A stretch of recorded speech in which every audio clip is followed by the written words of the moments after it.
Mizizi ya umaskini. Je, kuna madhabahu inanyonya jasho lako? Jua ishara hizi 8.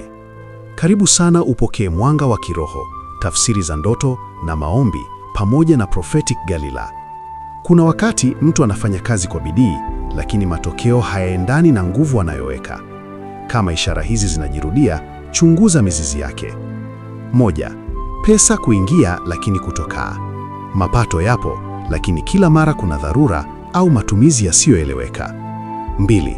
Miradi kuanza vizuri kisha kuvunjika. Kila unapokaribia mafanikio, jambo linaharibika ghafla. 3. Madeni kurudia bila sababu.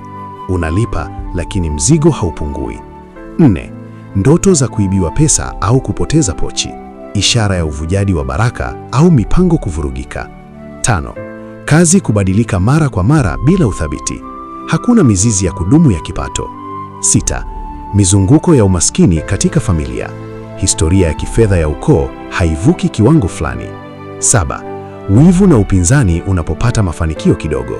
Kila hatua ya juu hukutana na shinikizo au migogoro. 8. Uchovu mkubwa bila mafanikio yanayoonekana. Jasho lipo, lakini matunda hayaonekani. Ufahamu wa kiroho. Wakati mwingine, mzizi si juhudi ndogo, bali mzunguko unaohitaji kuvunjwa kwa maamuzi, nidhamu ya kifedha na maombi ya makusudi. Tamko: jasho langu halitapotea, kazi ya mikono yangu itazaa na itakaa. Soma Kumbukumbu la Torati 28:12. Bwana atakufungulia hazina yake njema. Maombi: Bwana Yesu, kama kuna mzizi unaozuia ustari wangu, ufunue na uvunje. Linda mapato yangu, niepushe na uvujaji na uniongoze katika mafanikio ya kudumu. Amen. Unahitaji tafsiri ya ndoto au maombi? WhatsApp nanga kwenye bio.